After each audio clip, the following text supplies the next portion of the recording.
Number 4। यहाँ पर हमारे पास इस क्वेश्चन की जो मेन हेडिंग है वो है find the area of quadrilateral. तो सबसे पहले हम समझते हैं कि क्वाड्रिलेटर किसको कहते हैं। कोई भी ऐसी शक्ल, कोई भी ऐसी फिगर जिसके आपके पास 4 कॉर्नर हों, उस फिगर को कह देते हैं क्वाड्रिलेटर।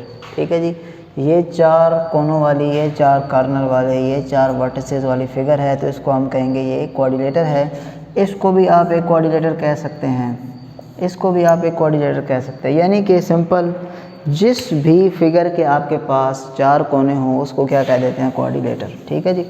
तो यहाँ पर इसने क्वेश्चन किया और हमें कहा कि आप क्या करें जी कि find the area of quadrilateral. यानी कि ये देखें ना, 1 2 3 4, ये इसके 4 कॉर्नर्स हैं, A B C और D। तो उसने हमें कहा कि आप इसका एरिया फाइंड करें, और ख़ुद ही उसने क्या किया कि इस क्वाड्रिलेटर के 2 टुकड़े बना दिए, ये दरमियान में से लाइन लगाकर।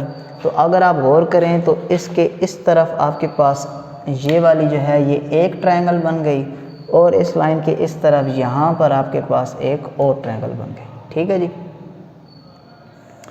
तो इसका मतलब ये हुआ कि अगर हमें क्वाड्रिलेटर का एरिया चाहिए तो हम इस पहले हिस्से का और इस दूसरे हिस्से का, पहली ट्रायंगल का और दूसरी ट्रायंगल का अगर हम एरिया फाइंड कर लें और उन दोनों एरिया को आपस में प्लस कर दें तो हमारे पास ये टोटल एरिया आ जाएगा, यानी कि एरिया ऑफ क्वाड्रिलेटर आ जाएगा। ठीक है जी। कॉन्सेप्ट हमें समझ आ गया है कि हमने क्या करना है। सिंपल, इस ट्रायंगल का एरिया भी फाइंड करना है और इस ट्रायंगल का एरिया भी फाइंड करना है, फिर एंड पे उन दोनों को कर देना है प्लस, और जो जो वैल्यूज़ हमें ज़रूरत होंगी वो सारी की सारी क्वेश्चन के इस पहले पार्ट में हमें गिवन है। ठीक है। इसके बाकी पार्ट सेम है, वो आपने खुद से सॉल्व करने हैं। इसको अच्छी तरह से समझें ताकि बाकी पार्ट आप खुद से सॉल्व कर सकें। तो पहले हम जिक्र करते हैं जी किसका, सॉल्यूशन में ट्रायंगल कौन सी हम ले रहे हैं जी, A B और C। ट्रायंगल A B और C, A B और C, इस ट्रायंगल का जिक्र कर रहे हैं। अच्छा जी, इस ट्रायंगल का अगर हमने एरिया फाइंड करना है तो हमने एरिया फाइंड करने का जो तरीका इससे पहले समझा वो ये समझा कि हमें तीनों साइडें पता हों। तीनों साइडें पता हों तो हीरो फार्मूला या हिरन्स फार्मूला हम उसके ऊपर अप्लाई कर सकते हैं।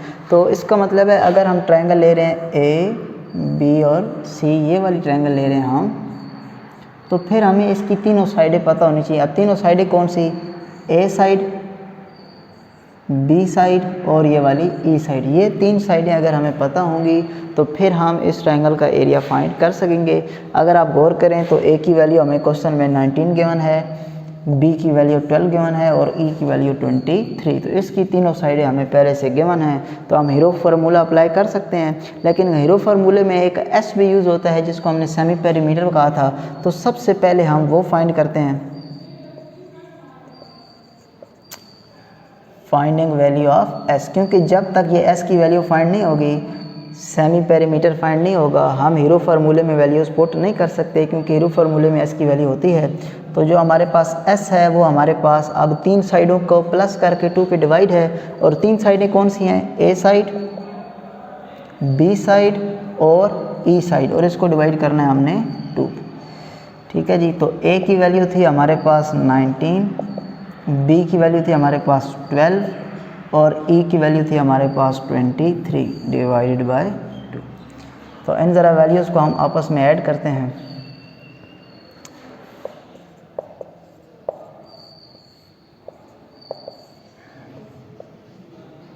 ये हमारे पास ऐड होने के बाद बन जाएगा 54 डिवाइडेड बाय 2, और यहाँ पर 2 का टेबल इस पर 27 टाइम।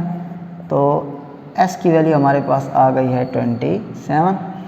अब हम इसके ऊपर हीरोज़ फार्मूला लगा के बड़ी आसानी से जो ट्रायंगल ABC है, ये जो हमारे पास ट्रायंगल है ABC, A B और C, इसका एरिया फाइंड कर सकते हैं। तो अब हम यहाँ पर कहते हैं जी एरिया ऑफ ट्रायंगल AB और C।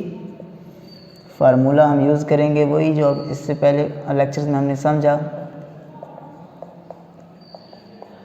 ये फार्मूला आपको ज़बानी याद होना चाहिए, और साथ में S की वैल्यू फाइंड करने का ये वाली फार्मूला। उसके बाद आप इस क्वेश्चन को इजीली सॉल्व कर सकते हैं।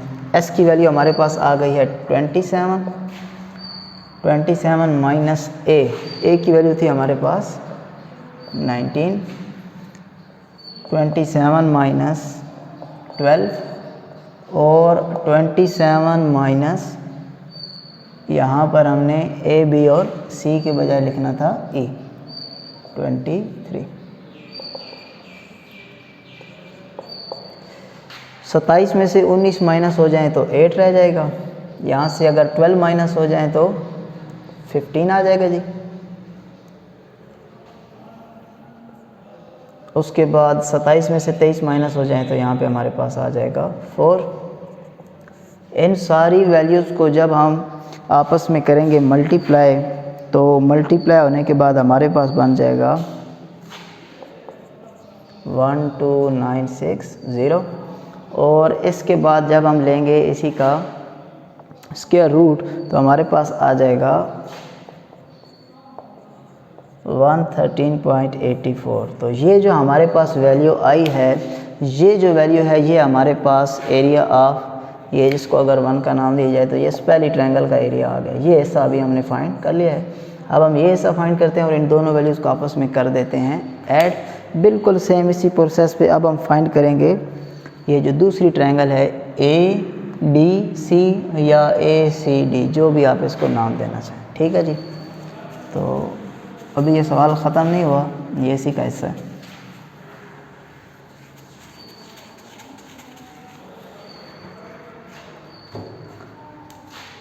चलें जी, अब हम जिक्र करते हैं जी इन ट्रायंगल ए सी और डी, ए सी और डी।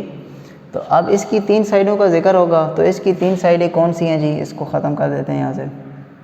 अब ये ट्रायंगल है तो एक साइड ये ई हो गई, एक साइड सी हो गई और एक साइड का नाम हो गया डी। ये 3 साइडें अगर पता हैं तो हम इस ट्रायंगल का एरिया फाइंड कर सकते हैं, लेकिन सबसे पहले फाइंड होना चाहिए सेमी पेरीमीटर यानी कि एस। और एस का मतलब हुआ कि आपने सी को प्लस करना है, डी को प्लस करना है और ई को, और उसके बाद 2 पे डिवाइड कर देना है। अच्छा जी, सी की वैल्यू क्वेश्चन में हमारे पास है 15, डी की वैल्यू है हमारे पास 20 और ई की वैल्यू है हमारे पास 23। इन सारी वैल्यूज़ को ऐड करते हैं जी।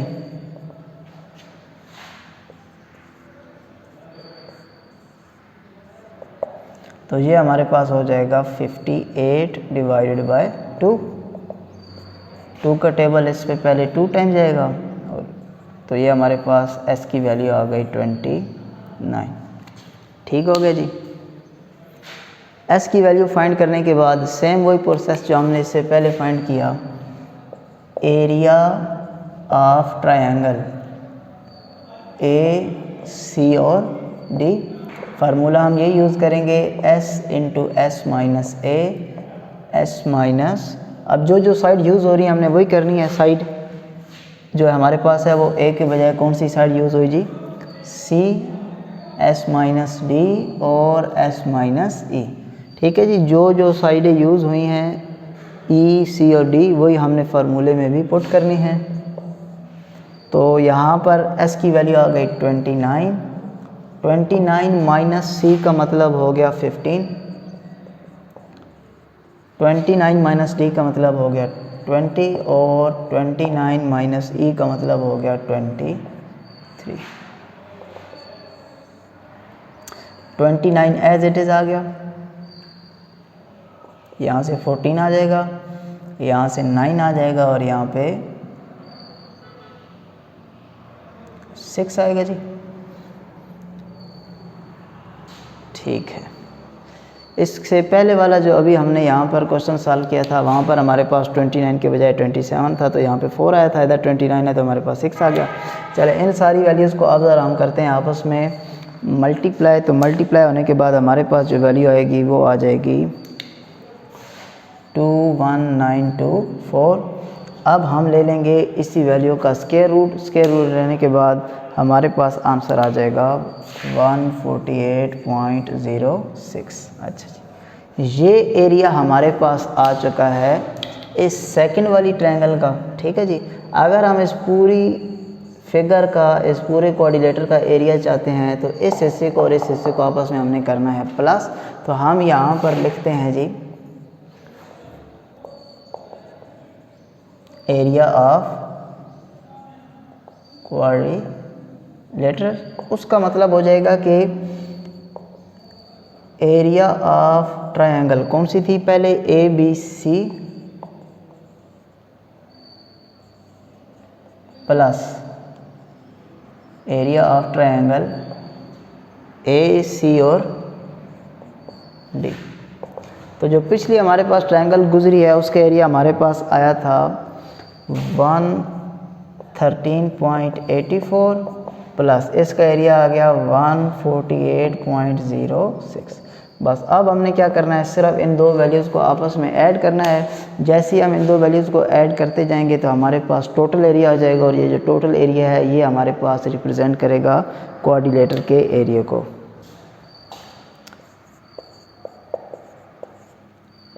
ये हमारे पास आ गया है एरिया ऑफ क्वाड्रिलेटर। मुश्किल नहीं था, बल्कि क्या हुआ कि इससे पहले जो क्वेश्चन आए थे खाली एक ट्रायंगल होती थी। इस बार यूँ समझिए कि दो ट्रायंगलें हैं, एक दफ़ा इसका एरिया अलहदा फाइंड होगा और इसका एरिया अलहदा। एंड पर आपने उन दोनों एरिया को प्लस कर देना है तो आपके पास एरिया ऑफ क्वाड्रिलेटर आ जाएगा। ठीक है जी, अब हम स्टार्ट करते हैं exercise 9.3।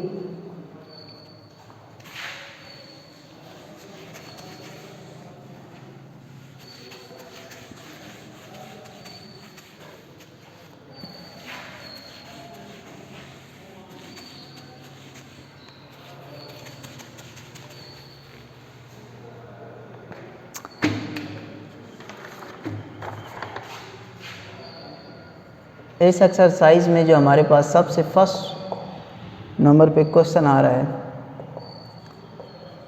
Find the curved surface area of sphere whose radii are given। साथ में उसने ये हिंट दे दिया 22/7। और इस क्वेश्चन का जो पहला पार्ट है उसमें लिखा हुआ है 3.5 सेंटीमीटर। सबसे पहले जब हमने ये चैप्टर स्टार्ट किया तो उसमें हमारा पाला पड़ा ट्रायंगल से। हमने ट्रायंगल की साइड्स मालूम करने के लिए पाइथागोरस थ्योरम की हेल्प ली। थोड़ा सा आगे बढ़े तो उसने हमें इसका एरिया फाइंड करना भी सिखाया, लेकिन तब जब हमें ये तीनों साइडें गिवन हो, हीरो फार्मूला हमने अप्लाई किया। अच्छा जी, फिर उसने एक क्वेश्चन हमें दे दिया था क्वाड्रिलेटर का, यानी कि चार कोने वाली कोई शक्ल जिसके चार कोने हों। आज उसने जो शक्ल है वो तब्दील कर दी है और उसमें उसने ज़िक्र कर दिया है स्फीयर का। ठीक है, तो मुख्तलिफ शेप्स हमने पढ़नी है चैप्टर नंबर 9 में। तो पहले समझ लेते हैं, बहुत ही आसान चीज़ है कि स्फीयर जो है वो उसको किस तरह रिप्रेजेंट करते हैं। आप गौर करें तो ये जो हमारे पास फिगर है इसके हमारे पास चार कॉर्नर हैं, इस फिगर के हमारे पास 3 कॉर्नर हैं। ठीक है जी, सेम इसी तरह इसके भी हमारे पास कॉर्नर हैं। तो स्फीयर और इन फिगर्स में फ़र्क ये है कि जो आपके पास स्फीयर होता है उसमें आपके पास कोई कॉर्नर नहीं होता, नो कॉर्नर पॉइंट। पहली बात तो ये, उसमें कोई कोना नहीं होगा। ठीक है जी, और दूसरी बात यह है कि अगर आप उसको रोल करना चाहें तो वो बहुत स्मूथली रोल होगी। तो ये सुन के आपके दिमाग में जो फिगर आनी चाहिए वो यकीनन ये सर्कल टाइप ही होगी। क्यों जी? तो ये जो सर्कल टाइप फिगर होती है इसी को ही हम कहते हैं स्फीयर। ठीक है, लेकिन यहाँ पर ये याद रखना है आपने कि sphere is not equal to circle. ठीक है जी, बात समझनी है, थोड़ा सा कंसेप्ट वाली बात है कि स्फीयर और सर्कल ये दोनों चीज़ें सेम नहीं हैं। सर्कल जो होता है वो है 2D 2 डायमेंशनल, और जो स्फीयर होता है वो 3 डायमेंशनल। अब 2D और 3D में क्या फ़र्क है? इसकी आसान सी मिसाल है, आपके पास यूँ समझिए जो स्फीयर है वो एक लिहाज से एक फुटबॉल है। ठीक है जी, अगर आपको बोला जाए कि आप एक पेज के ऊपर सर्कल बनाएं तो ये आपने सर्कल बना लिया, क्योंकि ये 2 डायमेंशनल है, इसके ऊपर बहुत आसानी से बन गए। जिससे पूछेंगे वो कहेगा जी हाँ बिल्कुल ये सर्कल है। लेकिन याद रखिएगा ये जो सफ़ियर होता है ये 3 डायमेंशनल होता है, इसमें तो खाली एक्स वाली डायरेक्शन मौजूद है और वाई वाली, ठीक है जी, यानी कि ये जो स्पेस है उसमें मौजूद नहीं है। इसी तरह अगर आपको बोला जाए कि आप सफ़ियर को ड्रा करें तो वो अपनी तरफ से अगर अच्छी ड्राइंग करेगा तो हो सकता है महसूस हो कि वाकई ये कोई सफ़ियर है, ये वाकई कोई फ़ुटबॉल है, लेकिन बज़ाहिर वो आपके पास खाली एक्स और वाई में ही है, उसके अंदर जेड वाली डायरेक्शन मौजूद नहीं है। ये चीज़ें अभी आपके लिए थोड़ी सी हाई लेवल होंगी क्योंकि अभी आप छोटी क्लास में हैं। तो हमने यहाँ पे इतनी बात समझी कि जो हमारा सफ़ियर है और जो सर्कल है वो इक्वल नहीं है, क्योंकि सर्कल जो है वो 2 डायमेंशनल है, उसमें खाली एक्स और वाई डायमेंशन होती है, और जो हमारे पास सफ़ियर होता है इसमें एक्स वाई और जेड 3 डायमेंशंस होती हैं, ठीक है जी। इसकी आसान मिसाल ये ले ली जाए कि आप जब एक कमरे में होते हैं तो उस कमरे की कॉर्नर पर अगर आप देखें तो एक साइड एक्स की तरफ जा रही है, एक वाई की तरफ जा रही है, और एक जो ऊपर जा रही है उसको आप जेड समझ लें, ठीक है। तो यानी कि तीनों डायरेक्शंस में जो चीज़ मौजूद होती है उसको हम कहते हैं 3 डायमेंशनल, ठीक है जी। तो ये हमारे पास सफ़ियर है। सफ़ियर को आप यूँ समझ लीजिए कि एक लिहाज से आपके पास कोई फ़ुटबॉल है, कोई बॉल है, जो आप समझना चाहें। बहरहाल ये जो हमारे पास सफ़ियर है ये एक गोल तरह की शक्ल होती है जिसमें कोई कॉर्नर पॉइंट नहीं होता, ठीक है जी। तो अब इसका हमने फाइंड करना है एरिया। तो इस एरिया का फार्मूला हमें पता होना चाहिए, क्यों जी। तो ये जो एरिया का फार्मूला था ये सबसे पहले जो ईजाद किया था वो आर्शिमीदेस ने था। एरिया ऑफ सफ़ियर वो हमारे पास है 4 पाई आर स्क्वायर। तो अब ये एरिया चाहिए तो हमें ये सारी वैल्यू चाहिए होंगी। 4 अपनी जगह पर रहेगा, पाई की वैल्यू बुक वाले ने बता दी, अगर वो ना भी बताए तो आपको ये ज़बानी खुद से याद रखनी है 22/7।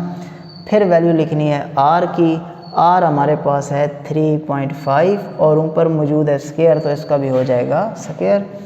चलें जी, इसको हम कह सकते हैं 3.5 और 3.5 अपनी आसानी के लिए 3.5 के स्क्वायर को 3.5 इंटू 3.5 भी कह सकते हैं। नहीं तो आप चाहें तो डायरेक्ट कैलकुलेटर की मदद से इसका स्क्वायर फाइंड करें, इन सारी वैल्यूज़ को आपस में मल्टीप्लाई करें तो एंड पर आपके पास मल्टीप्लाई होने के बाद जो रिज़ल्ट आएगा वो बनेगा आपके पास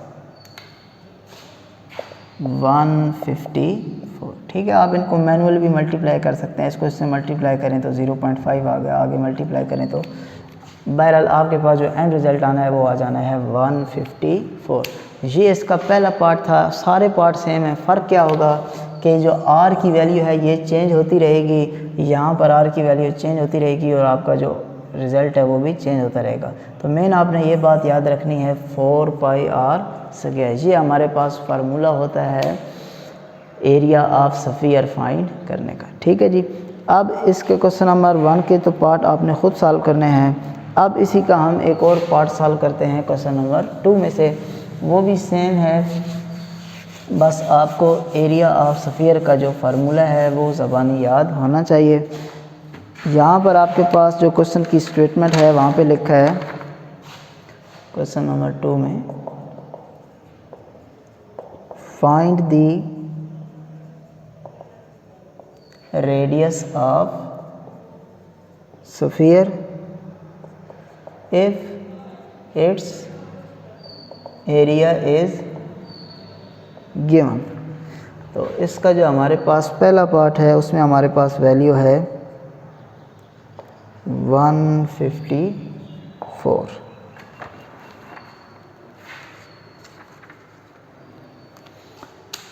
find the radius of sphere. अब वो ये नहीं कह रहा कि आप एरिया ऑफ सफ़ियर फाइंड करें, बल्कि वो कह रहा है कि रेडियस ऑफ सफ़ियर फाइंड करें। तो ज़रा गौर करें, क्वेश्चन नंबर 1 इसका उलट था, उसमें कह रहा था कि एरिया मालूम करें, रेडियस गिवन था। आज वाले में वो कह रहा है कि रेडियस मालूम करें और एरिया गिवन है। तो कोई मुश्किल सवाल नहीं है, आपने सेम वही फार्मूला लगा देना है। फार्मूला हमारे पास क्या था जी, एरिया ऑफ सफ़ियर बराबर होता है 4 पाई आर स्क्वायर के।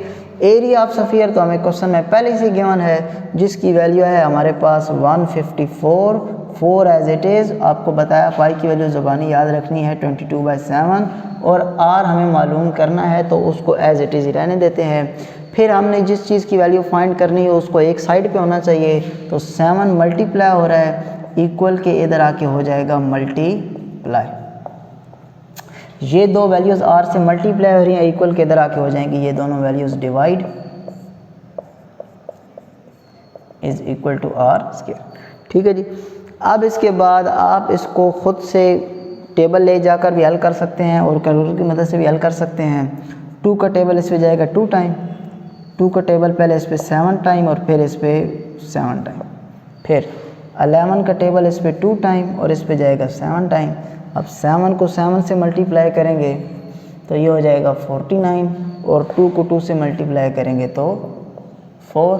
ठीक है जी, ये इजी काम है, ये आप कैलकुलेटर की हेल्प से भी कर सकते हैं और ख़ुद अगर आपके टेबल अच्छे हैं तो ये आप सॉल्व करें। इन दो वैल्यूज़ को जब हम आपस में कर देंगे डिवाइड तो हमारे पास आ जाएगा 12.25। लेकिन गौर करें यहाँ पर तो किसकी वैल्यू निकली, r स्क्वायर की। हमें r स्क्वायर की वैल्यू नहीं चाहिए बल्कि हमें तो चाहिए r की वैल्यू। तो इसके ऊपर अगर हम चाहते हैं कि स्क्वायर ख़त्म हो जाए तो हम ले लेंगे इसके ऊपर स्क्वायर रूट और स्क्वायर रूट हल होने के बाद एंड पे आंसर बन जाएगा 3.5। ठीक होगी जी बात। तो इसके बाकी पार्ट आपने ख़ुद घर में ट्राई करने हैं, बस एक फार्मूला आना चाहिए आपको 4 पाई r स्क्वायर और कैलकुलेशन करनी आनी चाहिए।